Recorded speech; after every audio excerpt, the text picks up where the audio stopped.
मालदा की घटना पर सुप्रीम कोर्ट सख्त है। पश्चिम बंगाल में हुए विरोध प्रदर्शन की रिपोर्ट पर सुप्रीम कोर्ट ने संज्ञान लिया है। मुख्य न्यायाधीश ने पश्चिम बंगाल में न्यायिक अधिकारी के घेराव पर संज्ञान लिया। मुख्य न्यायाधीश ने कहा, मुझे कल रात कड़े आदेश जारी करने पड़े, तभी प्रशासन हरकत में आया। सुप्रीम कोर्ट ने कहा, न्यायिक अधिकारियों की सुरक्षा के लिए कहीं से भी सुरक्षा बल बुलाने का अधिकार हम चुनाव आयोग पर छोड़ते हैं।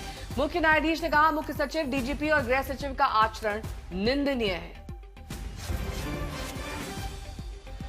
संजय शर्मा हमारे साथ, हमारे सहयोगी इस वक्त जुड़ चुके हैं। संजय, ये बहुत ही सख्त टिप्पणी कोर्ट की, जिसमें वो कह रहे हैं कि जब कोर्ट कह रहा है तब हरकत हो रही है। मुख्य सचिव, डीजीपी और तमाम अधिकारियों के आचरण को निंदनीय बता रहे कोर्ट ने यह भी कहा है कि ये पूरा प्रकरण है, ये दुर्भाग्यपूर्ण है, और ये भी कहा है कि ये कोर्ट के आदेशों की अवमानना है। लिहाजा इसमें हमें रात को अचानक जब कोई राहत का कार्य नहीं हुआ उसे बचाने के लिए, चूंकि उस न्यायिक अधिकारी के घर में उस समय एक 5 साल का छोटा मासूम बच्चा भी था, लेकिन उसकी भी किसी ने कोई फिक्र नहीं की और प्रशासन वहां मौके तक नहीं पहुंचा। रात 11 बजे तक वहां पर ना डीएम पहुंचे थे, ना कोई और अधिकारी पहुंचे थे।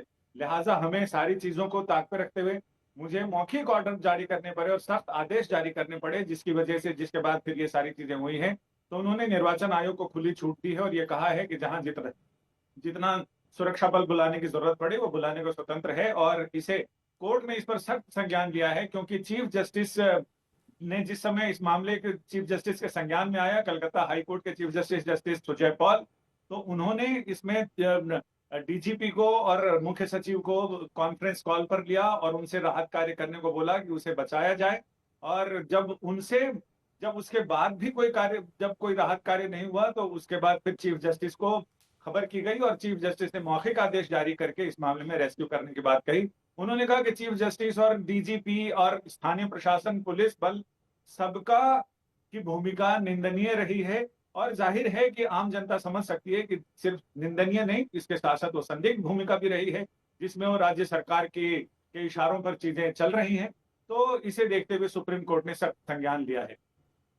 जाहिर तौर पर जिस तरीके से टॉप अधिकारियों के एक्शन को लेकर सीजीआई ने सख्त टिप्पणी की है, उनको कहा गया कि जो भी प्रोसीजरल फॉर्मेलिटीज थी या फिर जिस तरीके से उन्हें एक्शन लेना चाहिए था उन्होंने नहीं लिया। राज्य सरकार के निर्देश पर वो सीधे तौर पर काम कर रही थी। एक बड़ा झटका यहाँ पर ममता बनर्जी के लिए भी, क्योंकि जिस तरीके से ये मालदा का पूरा मामला सामने आया, लगातार सवाल के कटघरे में वो भी थी। जिस लॉ एंड ऑर्डर सिचुएशन की बात राजनीतिक प्रतिद्वंदी ममता बनर्जी के करते रहे हैं, उसका नमूना यहाँ पर दिखाई पड़ा है। चीफ जस्टिस ने कोर्ट में कहा कि 3:30 बजे घेराव की शुरुआत हुई थी, रात 11 बजे तक कोई अधिकारी वहां मौके पर मौजूद नहीं था और न्यायिक अधिकारी का घेराव किया जा रहा है। तो ये अपने आप में बहुत बहुत सारी कहानियां कहता है। और चीफ जस्टिस ने कहा कि मुझे हार कर सख्त मौखिक आदेश जारी करने पड़े, जिसके बाद फिर चीजें दुरुस्त हुई हैं। लेकिन मुझे लग रहा है कि ये मामला अदालत की अवमानना के उसमें ये मामला अब लंबा चलेगा और ममता बनर्जी की सरकार को सुप्रीम कोर्ट के आगे बहुत सारे सवालों के जवाब देने पड़ेंगे, ऐसे सवाल जो बहुत सख्त भी हैं, चुभते हुए भी हैं, सीधे हैं और तीखे। बहुत बहुत शुक्रिया आपका तमाम जानकारी के लिए।